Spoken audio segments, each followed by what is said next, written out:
누락 과정에 군 사조직 알자회가 관여되어 있다는 주장이 제기됐습니다.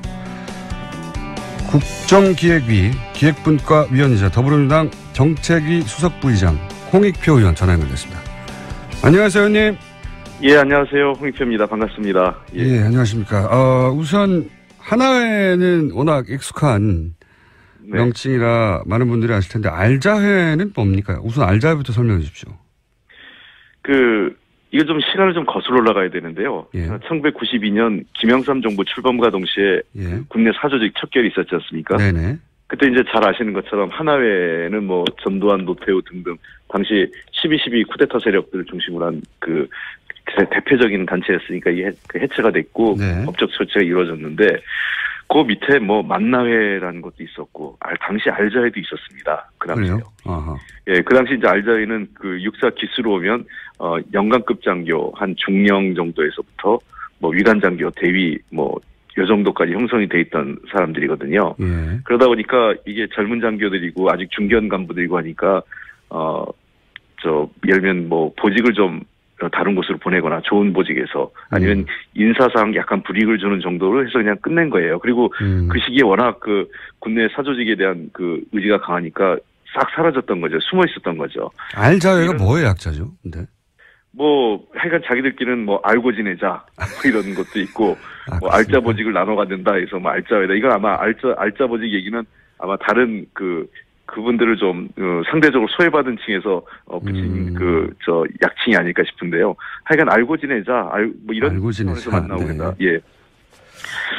이런 이 사람들이 쭉 그동안 하다가 지금 이명박 박근혜 정부 들어와서 특정 지역을 중심으로 해서 다시 알자회를 중심으로 국내 사조직이 다시 좀 활성화됐다. 이런 지금 여러 가지 제보나 또는 그 정보가 지금 확인되고 있는 것입니다. 그렇습니까? 그러면 예. 알자회 소속이라고 하면 육사 몇 기 정도에 해당되고 기수당은 몇 명 정도 되는 겁니까? 대략 지금 정보에 따르면 예. 한 34기에서 한 43기에서 예. 기수당 한 10여 명 정도로 하는데 이거 뭐 그때 하나회랑 거의 비슷한 거죠. 그러면 120명 정도 되는 거네요? 그렇죠. 한 100명이 좀 넘는 형편인 거죠. 예. 아마 지금 현재 예편한 사람도 있고 하니까 예. 실제 현역이 있는 분들은 그보다 훨씬 수가 적을 거예요. 현역의 숫자는 한 절반 좀 넘거나 그 정도 있지 않을까 싶습니다. 그러니까 과거에 알자회라고 있었던 것은 사실인데 네. 이제 이 알자회가 이명박 박근혜 정부를 거치면서 다시 군의 주요 보직들을 자기들끼리 나누기 시작했다. 네, 이런 정황인 거죠? 그렇습니다. 그러니까 지금 국내 중요한 보직들이라고 하면 예를 들면 잘 아시지만 이 정부 부처에 가보면요 어떤 부서에 가면 승진하는 부서가 있습니다. 그렇죠. 예. 뭐 기업도 그렇지만 대개 이제 핵심적인 게 인사 관련 부서 예. 또는 정책 관련 부서는 대개 이 부처 내에서 엘리트들 또는 승진 거기 가면 다음에 어디로 가고 딱 이게 정해져 있어요. 뭐 그런 것처럼 이 국내에서도 그 인사 쪽하고 정책 쪽이 굉장히 중요한 핵심 보직이고 예. 또 이 군대도 기억하시는지 모르겠지만은요. 옛날에 보면 전두환 노태우 두 분이 잘 나갈 때만 해도 뭐 1사단은 전두환 사단, 9사단은 노태우 사단 이런 말도 있었습니다. 그렇죠. 그런 말이 있었습니다. 그 특정인의 자기 사단장 중에 출세한 사람의 이름을 붙여서 누구누구 사단 이렇게 이름을 붙여가지고 되게 그런 경우에는 하나의 출신들만 특히 전두환 전 대통령과 인연이 있거나 추천한 사람들이 계속 그 1사단장으로 와가지고 그 사람이 다 승진하고 이런 형태를 했었어요. 과거 한때는요. 그러니까 주요 보직을 자기들이 차지하고 자기 후배들에게 물려주고 이런 구조였지 않습니까? 그런 거죠. 그래서 예를 들면 특정 사단장을 하고 나면 그 다음에 보직은 자연스럽게 국방부의 요직으로 들어오거나 육군본부나 아니면은 야전군 사령관의 부사령관으로 군사령관의 부사령관을 하거나 그리고 나서 좀 이따 군단장 승진하고 이런 것들이 굉장히 자연스럽게 누가 보기에는 굉장히 경력이 당연히 그런 커리어가 좋으니까 그렇게 승진하는 거 아니야 보이지만 실제로 그렇게 서로 주고받게 하는 거죠. 그런 하나회에서의 못된 관행, 잘못된 관행이죠. 그게 이제 알자회에서 다시 반복된다고 하는 구체적인 정황, 그러니까 보직과 관련돼서 매우 구체적인 정황이 나왔습니까? 지금 실제로 여러 가지 감찰을 해보면 내부 감찰이나 감사원 감사 금방 드러납니다. 왜냐하면 누가 알자회인지는 이미 군내에서 다 알고 있어요. 예. 제가 그래서 특정인 이름을 하진 않겠는데 아까 제가 했던 요직이라고 할 수 있는 국방부의 정책 라인 있지 않습니까? 예. 정책기획관이나 정책실장 자리 예.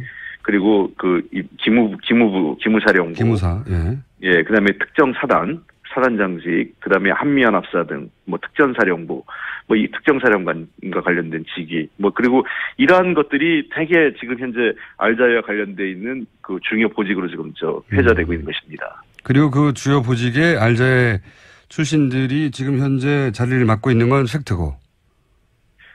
뭐 제가 실명까지 하지 않겠고요. 많은 분들이 지금 지금 현재는 다는 아니지만 상당 중요한 보직을 거기에 그 대물림하고 차지하고 있는 것입니다. 이게 이명박 박근혜 정부라고 이제 크게 말씀하셨는데 그럼 범주가 10년이란 말이죠. 혹시 네. 특정 시점부터 본격적으로 시작됐다 이런 시점이 있습니까? 실제로 이게 그 본격화된 건 아마 박근혜 정부, 이명박 정부 후반부터인 것 같아요. 예.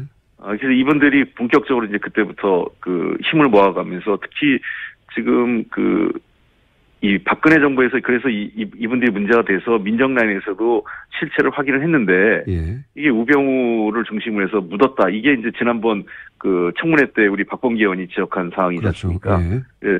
그러니까 이게 최순실하고 연관돼서 승진하고 우병우 전 민정수석과 연결해서 뭐 자기들의 그 어떤 인사상의 그 어떤 뭐랄까 특혜를 누리고 이런 것들에 대한 제보가 끊임없이 좀 제기되고 있는 겁니다. 그래서 이 문제를 그 제대로 그 해결하거나 분명히 처리하고 넘어가지 않으면 군의 어떤 공정한 인사상의 공정성이랄까 정의 이런 것들을 바로잡을 수 없다 저는 보고 있습니다.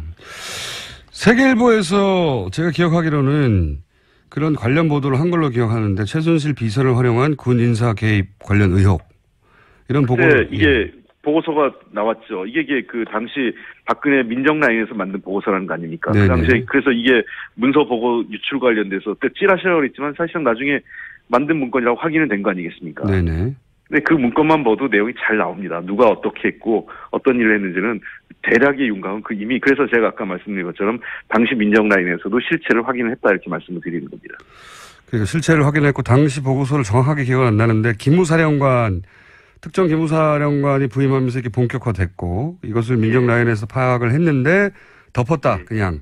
예. 그런 겁니다. 예. 덮었고 실제로 그 안에 보면 작은 그 동그라미로 군내 사조직 알자회 세력화 동향 이렇게까지 해서 자세하게 내용이 나옵니다. 네. 그러니까 청와대에서 군 내부에서 그런 동향이 있다는 걸 보고한 문서가 유출돼서 세계일보가 보도를 했었죠. 예. 그렇습니다. 그래서 이거를 그 당시에는 찌라시라고 그러고 인정 안 했지만 나중에 법원 판결이 뭐였습니까? 이 문서는 청와대에서 만든 거라고 인정을 했지 않습니까? 예. 최순실 씨, 당시 보고서에 따르면, 유출됐다고 하는 보고서에 따르면, 최순실 씨가 이제 이런 알자의 군인사에 개입을 하였고, 그래서 그 대상자들에게 수사 촉구도 필요하다고 하는 내용이 있습니다. 실제로. 그 안에. 수사는 이루어지지 않았지만. 그렇습니다. 네. 여기까지가 이제 그동안의 언론을 통해 밝혀진 건데, 근데 이 알자회하고 사드 보고 누락 과정하고 관련이 있다는 건 이제 처음 나온 얘기인데 이게 어떤 정황인가요? 제가 이제 문제 제기를 했던 건 어제 회의에서, 지금 이 사드 보고 누락이나 정보가 은폐되고 있는 구조가 크게 첫 번째 세 가지를 얘기를 했어요. 첫 번째는 이제 그 안보의 특수성을 강조하면서 비밀주의, 또 법적 절차를 무시하는 그런 것을 정당화시키는 경향이 하나 있고요. 두 번째는 그러다 보니까 군에 대한 문민 통제를 약화시켜 온 거죠.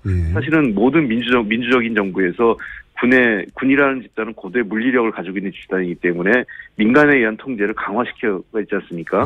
그럼에도 불구하고 그것이 굉장히 약화된 거죠. 박근혜 정부 들어와서 특히나.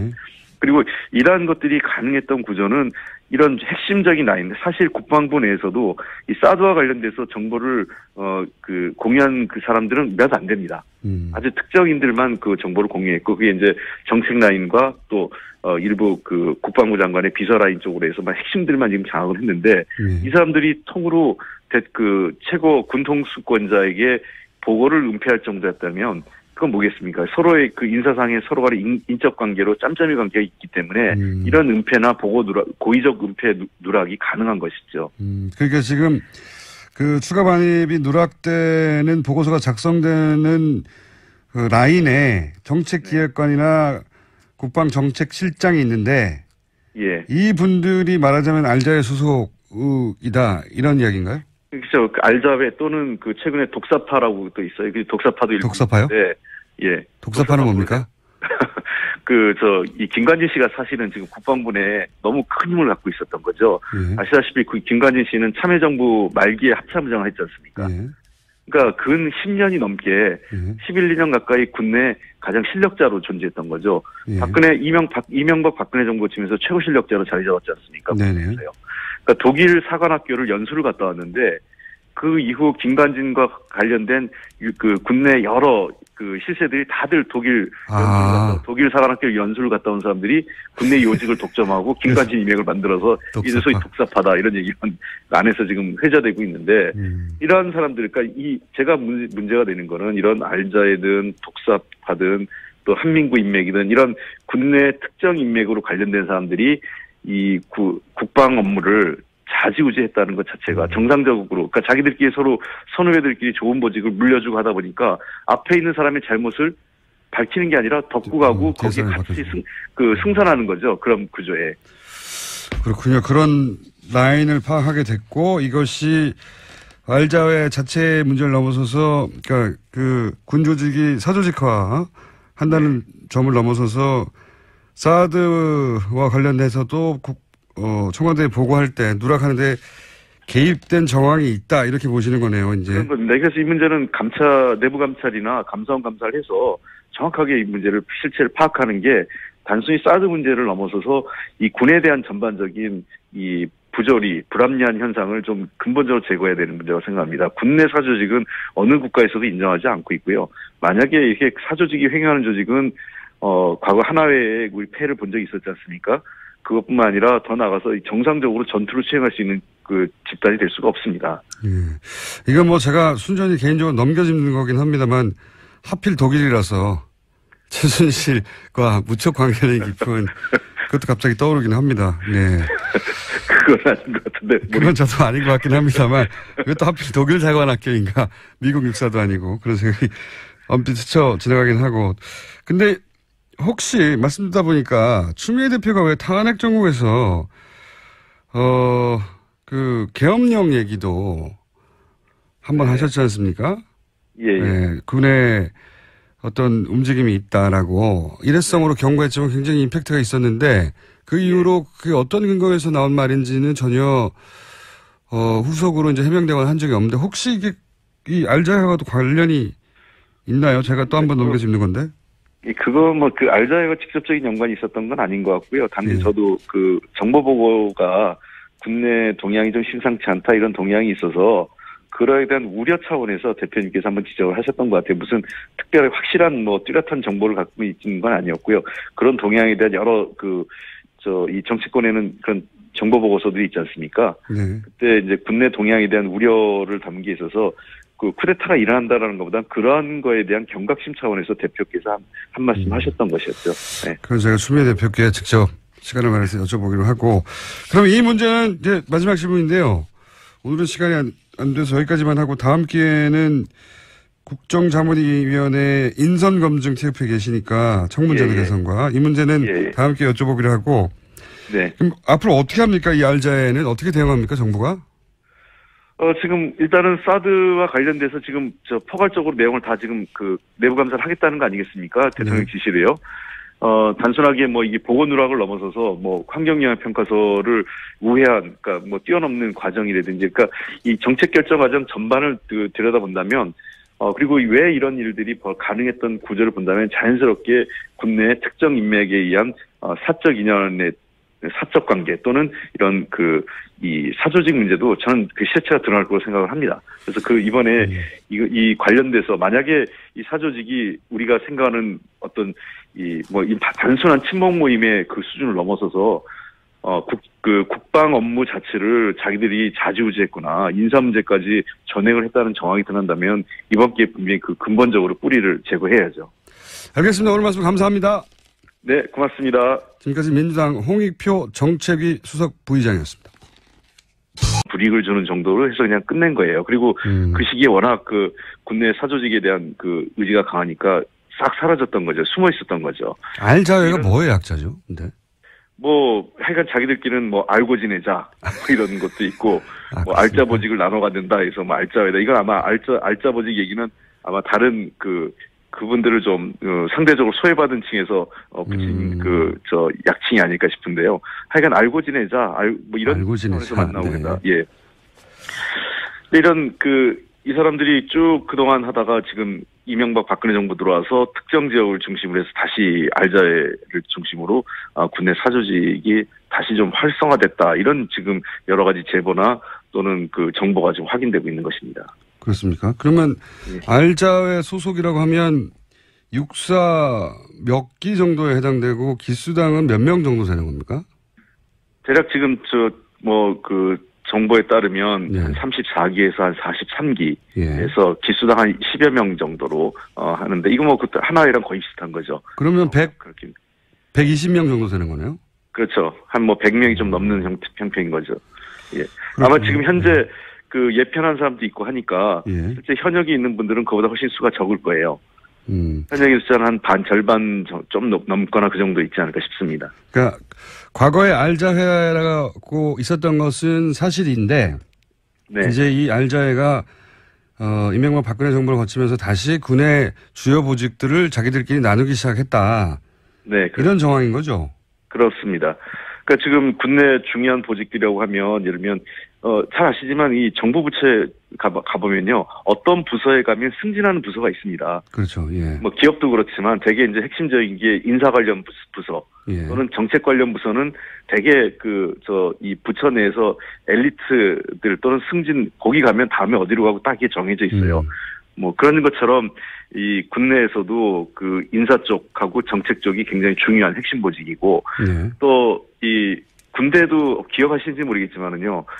옛날에 보면 전두환 노태우 두 분이 잘 나갈 때만 해도 뭐 1사단은 전두환 사단, 9사단은 노태우 사단 이런 말도 있었습니다. 그렇죠. 그런 말 있었습니다. 특정인의 자기 사단장 중에 출세한 사람의 이름을 붙여서 누구누구 사단 이렇게 이름을 붙여가지고 대개 그런 경우에는 하나의 출신들만 특히 전두환 전 대통령과 인연이 있거나 추천한 사람들이 계속 1사단장으로 와가지고 그리고 이러한 것들이 되게 지금 현재 알자회와 관련돼 있는 중요 보직으로 지금 회자되고 있는 것입니다. 그리고 그 주요 보직의 알자회 출신들이 지금 현재 자리를 맡고 있는 건 팩트고. 뭐 제가 실명까지는 하지 않겠고요. 많은 분들이 지금 지금 현재는 다는 아니지만 상당 중요한 보직을 거기에 대물림하고 차지하고 있는 것입니다. 이게 이명박 박근혜 정부라고 이제 크게 말씀하셨는데 그럼 범주가 10년이란 말이죠. 혹시 네. 특정 시점부터 본격적으로 시작됐다 이런 시점이 있습니까? 실제로 이게 본격화된 건 아마 박근혜 정부, 이명박 정부 후반부터인 것 같아요. 예. 그래서 이분들이 본격적으로 이제 그때부터 힘을 모아가면서 특히 지금 이 박근혜 정부에서 그래서 이분들이 문제가 돼서 민정 라인에서도 실체를 확인을 했는데 예. 이게 우병우를 중심으로 해서 묻었다. 이게 이제 지난번 청문회 때 우리 박범계 의원이 지적한 사항이지 않습니까? 그렇죠. 예. 그러니까 이게 최순실하고 연관돼서 승진하고 우병우 전 민정수석과 연결해서 뭐 자기들의 어떤 인사상의 어떤 뭐랄까 특혜를 누리고 이런 것들에 대한 제보가 끊임없이 좀 제기되고 있는 겁니다. 그래서 이 문제를 제대로 해결하거나 분명히 저 사람이 다 승진하고 이런 형태 했었어요. 과거 한때는요. 그러니까 주요 보직을 자기들이 차지하고 자기 후배들에게 물려주고 이런 구조였지 않습니까? 그런 거죠. 그래서 예를 들면 특정 사단장을 하고 나면 그 다음에 보직은 자연스럽게 국방부의 요직으로 들어오거나 육군본부나 아니면은 야전군 사령관의 부사령관으로 군사령관의 부사령관을 하거나 그리고 나서 좀 이따 군단장 승진하고 이런 것들이 굉장히 자연스럽게 누가 보기에는 굉장히 경력이 당연히 그런 커리어가 좋으니까 그렇게 승진하는 거 아니야 보이지만 실제로 그렇게 서로 주고받게 하는 거죠. 그런 하나회에서의 못된 관행, 잘못된 관행이죠. 그게 이제 알자회에서 다시 반복된다고 하는 구체적인 정황, 그러니까 보직과 관련돼서 매우 구체적인 정황이 나왔습니까? 지금 실제로 여러 가지 감찰을 해보면 내부 감찰이나 감사원 감사 금방 드러납니다. 왜냐하면 누가 알자회인지는 이미 군내에서 다 알고 있어요. 예. 제가 그래서 특정인 이름을 하진 않겠는데 아까 제가 했던 요직이라고 할 수 있는 국방부의 정책 라인 있지 않습니까? 예. 정책기획관이나 정책실장 자리 예. 그리고 기무사령부 기무사 예 그다음에 특정 사단장직, 그다음에 한미연합사 등 뭐 특전사령부, 뭐 이 특정사령관과 관련된 직. 누락 과정에 군 사조직 알자회가 관여되어 있다는 주장이 제기됐습니다. 국정기획위 기획분과위원이자 더불어민주당 정책위 수석부의장 홍익표 의원 전화 연결됐습니다. 안녕하세요, 의원님. 예, 안녕하세요. 홍익표입니다. 반갑습니다. 예, 안녕하십니까. 우선 하나회는 워낙 익숙한 네. 명칭이라 많은 분들이 아실 텐데 알자회는 뭡니까? 우선 알자회부터 설명해 주십시오. 이거 좀 시간을 좀 거슬러 올라가야 되는데요. 예. 1992년 김영삼 정부 출범과 동시에 예. 국내 사조직 척결이 있었지 않습니까? 네네. 그때 이제 잘 아시는 것처럼 하나회는 뭐 전두환, 노태우 등등 당시 12.12 쿠데타 세력들을 중심으로 한 그 대표적인 단체였으니까 이게 해체가 됐고 네. 법적 조치가 이루어졌는데 그 밑에 뭐 만나회라는 것도 있었고 당시 알자회도 있었습니다. 그 당시요. 그래요? 아하. 예, 그 당시 이제 알자회는 그 육사 기수로 오면 영관급 장교 한 중령 정도에서부터 뭐 위관 장교, 대위 뭐 요 정도까지 형성이 돼 있던 사람들이거든요. 예. 그러다 보니까 이게 젊은 장교들이고 아직 중견 간부들이고 하니까 예를 들면 뭐 보직을 좀 다른 곳으로 보내거나 좋은 보직에서 아니면 인사상 약간